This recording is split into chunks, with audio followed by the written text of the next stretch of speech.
ভারতীয় বংশোদ্ভূত ইসলামী বক্তা জাকির নায়েককে আপাতত বাংলাদেশে আসার অনুমতি না দেওয়ার সিদ্ধান্ত হয়েছে।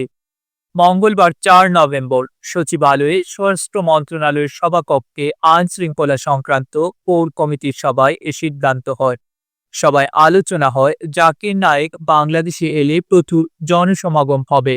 জনসমাগম নিয়ন্ত্রণে প্রচুর আইন শৃঙ্খলা বাহিনীর সদস্যের প্রয়োজন হবে। জাকির নায়েকের ঢাকায় আসাকে কেন্দ্র করে এই মুহূর্তে এত সদস্য সেখানে মোতায়েনের সুযোগ নেই। সবাই এখন নির্বাচনমুখী। সবাই সিদ্ধান্ত হয় জাতীয় নির্বাচনের পর তিনি ঢাকায় আসতে পারেন, তবে নির্বাচনের আগে নয়। স্বরাষ্ট্র মন্ত্রণালয় সূত্রে জানা গেছে, একটি প্রতিষ্ঠান জাকির নায়েককে ২৮ ও ২৯ নভেম্বর ২ দিনের জন্য ঢাকায় আনতে চায়। ঢাকার বাইরেও যাওয়ার পরিকল্পনা রয়েছে তার। তবে জাকির নায়েকের ঢাকায় আসা নিয়ে কয়েকদিন ধরে আলোচনা চলছে।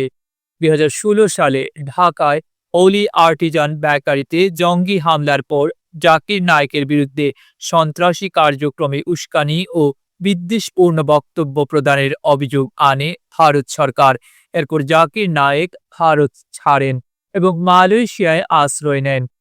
পুত্রজায়া শহরে তাকে স্থায়ী বসবাসের অনুমতি দেয় মালয়েশিয়ার সরকার।